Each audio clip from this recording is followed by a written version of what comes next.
ሰላም ጤና ይስጥልን ውድ የፕሮግራማችን ተከታታዮች ያላችሁት አጀብ የዩቲዩብ ቻናላችን ላይ ነው።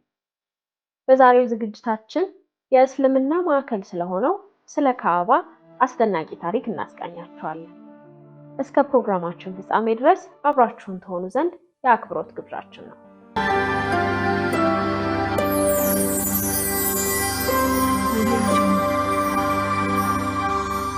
ይህ በሳውዲ አረቢያ መካ በተባለች ከተማ ውስጥ የሚገኘውና በእስልምና ውስጥ በጣም የተቀደሰ ቦታ የሆነው ካዕባ ነው።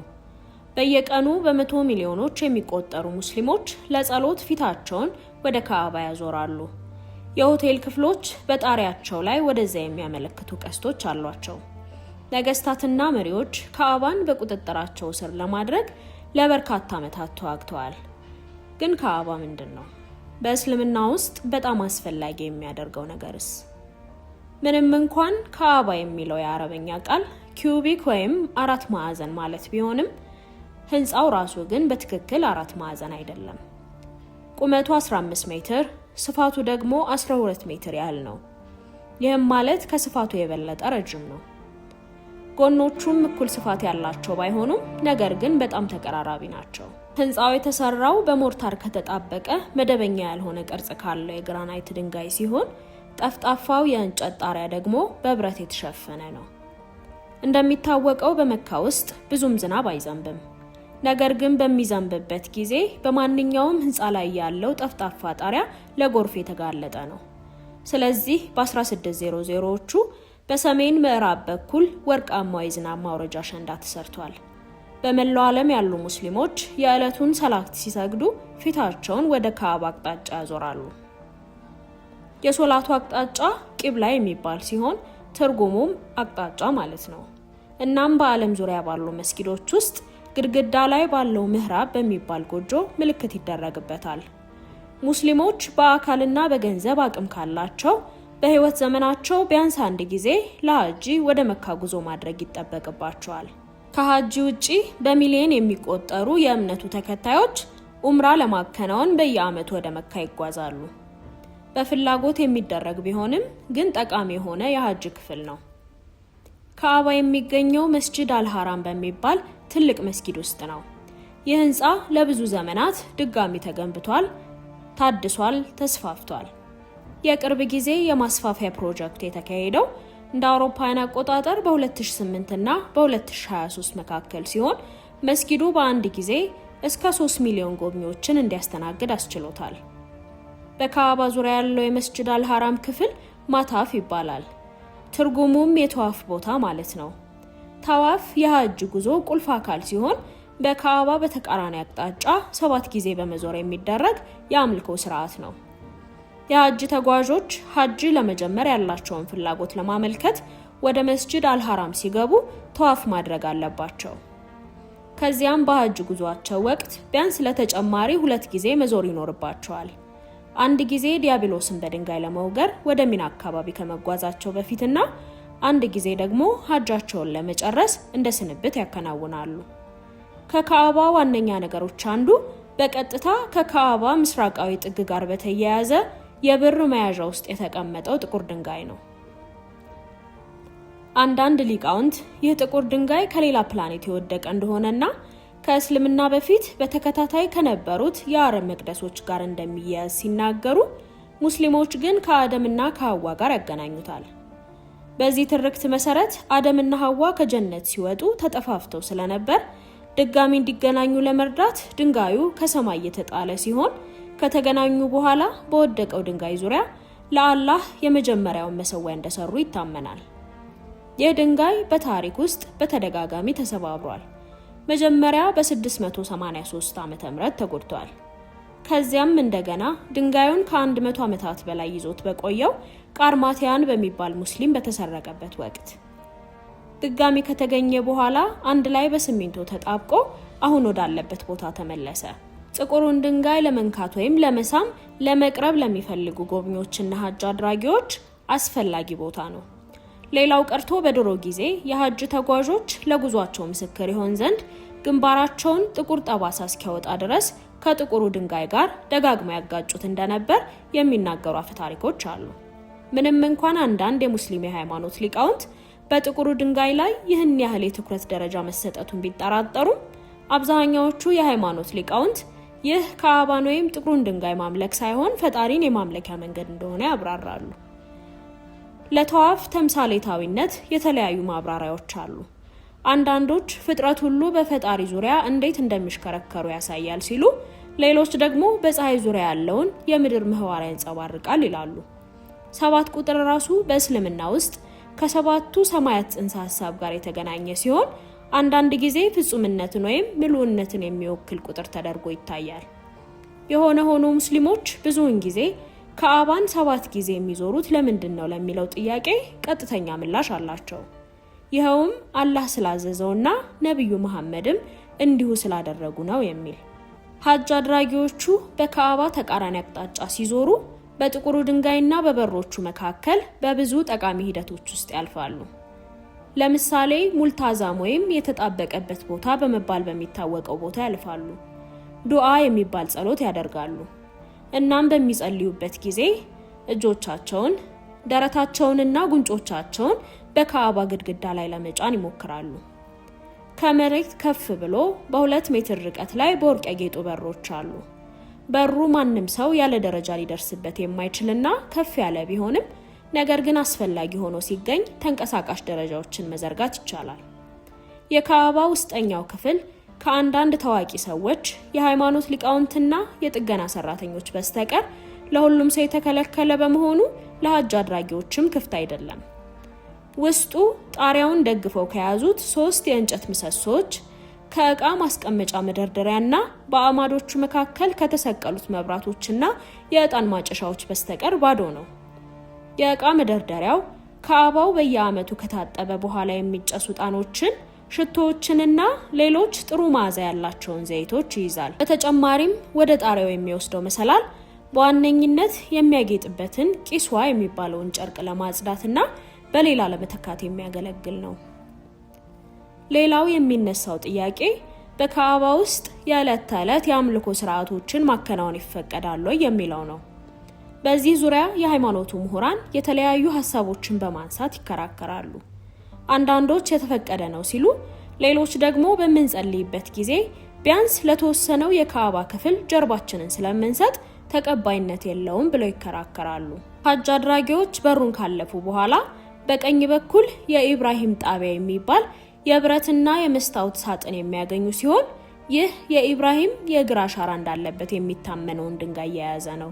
የኢብራሂም የእግር አሻራ በዚህ ድንጋይ ላይ እንዴት ታተመ በሚለው ዙሪያ የሚነገሩ በርካታ ታሪኮች ሲኖሩ ከመካከላቸው አንዱ የህንፃውን የላይኛውን ክፍል ግንባታ ለማጠናቀቅ ልጁን እስማኤልን ወደ ላይ ለማንሳት በድንጋዩ ላይ ቆሞ ነበር የሚል ነው። ሐጅ አድራጊዎች ወደ ሰሜን ምስራቅ ትይዩ ግድግዳ ጠርዝ ሲቃረቡ በነጭ እብነ በረድ ውስጥ ያሉ ትናንሽ ቡናማ ድንጋዮችን ያያሉ። ይህ ሙሳላ ጅብሪል ወይም የገብርኤል የጸሎት ቦታ በመባል ይታወቃል። መልአኩ ገብርኤል ነብዩ መሐመድን የዕለት ተዕለት ጸሎትን እንዴት እንደሚያደርስ ያስተማረበት ቦታ እንደሆነ ይታመናል። እየዞሩ ወደ አንዱ የማዕዘን ጫፍ ሲደርሱ ወደ ሰሜን ምዕራብ ትይዩ ግድግዳ አጠገብ ሐቲም የሚባል መዋቅር እርስ በርስ እንዳይጋጩ ያግዳቸዋል። ሐቲም ሙስሊሞች በአብርሃም የተገነባው የካዕባ አካል ነው ብለው የሚያምኑት ዝቅ ያለና የግማሽ ክብ ቅርጽ ያለው የእብነ በረድ ግድግዳ ነው። ሐቲም የሚለው ስም ከአረብኛ ስርወ ቃል የተገኘና የተሰበረ ነገርን የሚያመለክት እንደሆነ ይነገራል። ይህ ስያሜም ክፍሉ በኋለኞቹ የመልሶ ግንባታዎች ወቅት እንዴት እንደተበላሸ ያመለክታል። ይህ አካባቢ የእስማኤል ድንጋይ ተብሎም ይጠራል።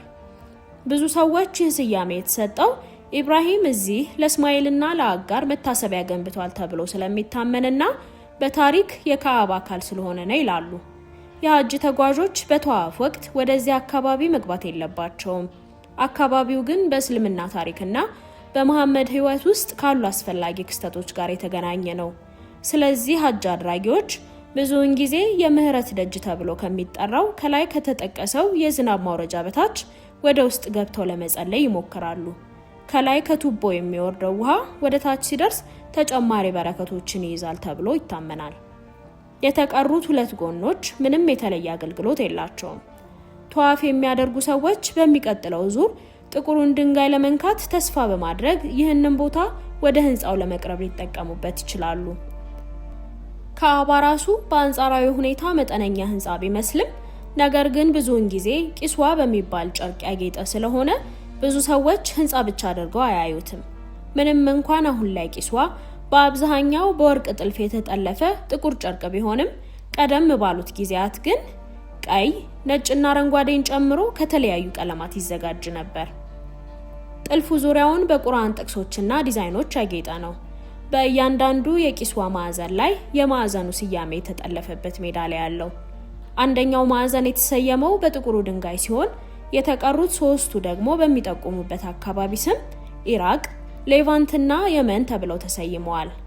ቂስዋ ከሐር የሚሰራ ሲሆን መካ በሚገኝ ፋብሪካ ውስጥ ከ1000 በላይ ሰራተኞችና የእጅ ባለሙያዎች የሚጠለፍ ነው። ከዚያም በአመት አንድ ጊዜ በሐጅ ወቅት ይቀየራል። የድሮ ቂስዋም ተቆራርጦ ለሙዚየሞች ሊሰራጭና በስጦታ መልክ ሊሰጥ ይችላል። ካዕባ ረጅም ታሪክ ቢኖረውም ነገር ግን ሁሉም ለታሪክ ተመራማሪዎች ሙሉ በሙሉ ግልጽ አይደለም። በቁርአን መሰረት ለመላው የሰው ልጅ በረከት ይሆን ዘንድ የተሰጠው የመጀመሪያው የአምልኮ ቤት ነው። አብዛኛዎቹ የቁርአን ተንታኞች የመጀመሪያው ሰው አዳም ከጀነት ከተጣለ በኋላ የመጀመሪያውን የፈጣሪ መሰዊያ በመካ ሰርቷል ይላሉ። ሌሎች የቁርአን ጥቅሶች ኢብራሂምና ኢስማኤል የቤቱን መሰረት ጌታችን ሆይ አንተ ሰሚው አዋቂው ነህና ይህንን አገልግሎት ከኛ ተቀበል እያሉ በመጸለይ ከፍ እንዳደረጉት ይገልጻል። የእስልምና ምሁራን ካዕባ በኢብራሂም እንደተገነባ ወይም ምናልባትም እንደገና እንደተገነባና በልጁ በኢስማኤል በኩል በዘሮቹ እንደተጠበቀ ይሁን እንጂ ከብዙ ትውልዶች በኋላ ሰዎች የእስልምናን ወግና የመጀመሪያውን ዓላማ ረስተው ክብሩን ለብዙ አማልክት መስጠት እንደጀመሩ ይስማማሉ። የመካ የታሪክ ምሁር የሆነው አልአዝራኪ በ9ኛው ክፍለ ዘመን ጽሑፉ ስለ ነብዩ መሐመድ በርካታ ታሪኮችን አጋርቷል። ነብዩ መሐመድ በ630 ዓመተ ምህረት ካዕባን ሲቆጣጠር በተለያዩ የአማልክት ምስሎችና ሐውልቶች የተሞላ ሆኖ እንዳገኘውና በአጠቃላይ 360 ጣዖታትን እንዳወደመ ጽፏል። የጥንት የእስልምና የታሪክ ጸሐፊዎች ካዕባ በድሮ ጊዜ ምን ሊመስል እንደሚችል አንዳንድ መላምቶችን ያስቀምጣሉ።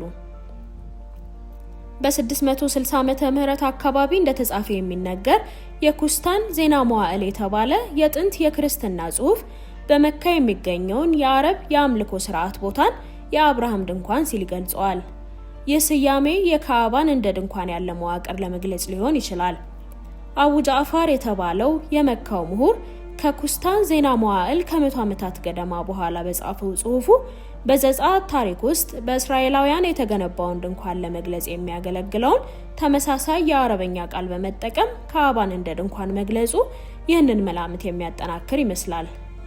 ኡሪ ሩቢን የተባለ ሌላ ተመራማሪም በዚህ ጊዜ የካዕባ ዋነኛው አካል ቂስዋ ሊሆን ይችላል በሚል ግምቱን ከማስቀመጡ በተጨማሪ አህመድ አልጃላድ የተባለ ምሁር ቀደምት የመካ መቅደስ ከእስልምና በፊት ከነበረው የአረቢያ ጊዜያዊ የአምልኮ ቦታዎችን የመገንባት ልማድ የተወሰደ ሊሆን እንደሚችል የራሱን ሐሳብ ሰጥቷል። ከኩስታን ዜና መዋዕል እኩል የአቡ ጃዕፈር መሐመድና የዶክተር መሐመድ አልጃላድ ጽሑፎች የመካ መቅደስ እንደ ሴከርድ ሪቹዋል ሸልተር ወይም የአምልኮ ድንኳን ካሉ የአምልኮ ስፍራ የመስራት ልማድ የተወሰዱ ሊሆኑ እንደሚችሉ ይገምታሉ። የነብዩ መሐመድ የህይወት ታሪክ ብዙውን ጊዜ የሚጀምረው የካዕባን ማዕከላዊነት በማጉላት ነው። ነብዩ መሐመድ የተወለዱት በእስልምና አፈ ታሪክ የየመን ክርስቲያን ንጉስ መካን ለመውረርና ዝሆንን ተጠቅሞ ካዕባን ለማፍረስ የሞከረበትን አስደናቂ ክስተት ተከትሎ የዝሆን ዓመት እየተባለ በሚጠራው ዓመት ነው። በተጨማሪም ካዕባ በነብዩ መሐመድ የወጣትነት ህይወት ውስጥ ትልቅ ሚና ተጫውቷል። ከእያንዳንዱ የቁረይሽ ጎሳ ወንዶች ጋር ካዕባን ለመጠገን ተባብሯል። ነገር ግን ጥቁሩን ድንጋይ ወደ ቦታው የመመለሻ ጊዜው ሲደርስ ክብሩን ማን ይውሰድ በሚል ክርክር ተነሳ። እያንዳንዱ ጎሳ ከራሳቸው አባላት አንዱ ጥቁሩን ድንጋይ እንዲያስቀምጥ ፈልገው ነበር። ከዚያም ነብዩ መሐመድ መፍትሄ አመጣ። ጥቁሩን ድንጋይ በካዕባው መሃል ላይ ያስቀመጠና ከእያንዳንዱ ጎሳ አንድ አባል የካዕባውን ክፍል አንድ ላይ እንዲያነሳ አደረገ። ከዚያም ድንጋዩን ወደ ቦታው መለሰው። ይህ ታሪክ ወደፊት የአረብ ጎሳዎችን አንድ የሚያደርግ መሪ የመሆን ሚናውን ያሳያል። ካዕባ ነብዩ መሐመድ ወደ ሰማይ በማድረጉም ቁልፍ ሚና ይጫወታል። በቁርአንና በቁርአን ጥቅሶች ላይ የተመሰረቱ ሃጂኦግራፊያዊ ታሪኮች እንደሚሉት ነብዩ መሐመድ በአንድ ሌሊት ከመስጂድ አልሐራም ወደ መስጂድ አልአቅሳ ከዚያም ወደ ሰማይ አድርጓል። እነዚህ ቦታዎችም በመካ የሚገኘው ካዕባና በኢየሩሳሌም የሚገኘው የቤተ መቅደስ ተራራ እንደሆኑ የሃይማኖቱ ምሁራን ይናገራሉ። በእነዚህ ዘገባዎች መሰረት ነብዩ መሐመድ አላህን ለመገናኘት ወደ 7ቱ ሰማያት ሲወጣ ከተለያዩ ነቢያት ጋር አብሮ ጸልየዋል። እነዚህ ስለ መሐመድና ካዕባ በጥንት የእስልምና ታሪኮች ውስጥ ስላለው ሚና ጥቂት ጠቃሚ ነጥቦችን ያሳያሉ። አንደኛ፣ የቀደመው የሙስሊም ማህበረሰብ ከእስልምና በፊት የነበሩትን የተቀደሱ ቦታዎችንና ልምምዶችን ከእስላማዊ ወጎች ጋር በማገናኘት ለማስመለስ ያለመ መሆኑን ያሳያል። ሁለተኛ፣ ከጥፋት በዳነበት ዓመት የተወለደ ከመሆኑ ጀምሮ ከመሞቱ በፊት ለአላህ የአምልኮ ስፍራ ሆኖ እንዲያገለግል እስከ ማስመለስ ድረስ የነብዩ መሐመድ ህይወት ከካዕባ ጋር እንዴት በቅርበት የተሳሰረ እንደሆነ ያሳያል። ከላይ እንደገለጽነው ቂብላ ማለት የካዕባ አቅጣጫ ማለት ነው። ይህ በዕለት ተዕለት ጸሎት ብቻ ሳይሆን በጥንታውያን ሙስሊሞች ማንነት ውስጥም ከፍተኛ ሚና ተጫውቷል። መጀመሪያ ላይ ነብዩ መሐመድ እና ተከታዮቹ ፊታቸውን ወደ ኢየሩሳሌም አድርገው ይጸልዩ ነበር። ነገር ግን በመዲና ከተማ በነበረበት ጊዜ የጸሎቱ አቅጣጫ ከኢየሩሳሌም ወደ መካ ተቀየረ። ይህ የጸሎቱ አቅጣጫ ለውጥ አይሁዶችና ክርስቲያኖች በጸሎት ጊዜ ወደ ምስራቅ ሲመለከቱ፣ በመዲና የሚገኙ ሙስሊሞች ግን ወደ ደቡብ አቅጣጫ እንዲመለከቱ ያደርጋቸዋል። በዕለት ተዕለት ልምምድ አንድ ሰው በሱና በካዕባ መካከል ምንም ነገር ሳይኖር ወደ መካ ዞሮ መጸለይ አለበት። በሚጸልይ ሰው ፊት መሄድ ደካማ ስነ ምግባር ነው። አስደናቂው ነገር ግን ለምሳሌ አንድ ሰው ሲጸልይ በፊት ለፊቱ እንስሳ ካለፈ እንኳን ጸሎቱን እንደገና መጀመር ይኖርበታል የሚለው ህግ ነው።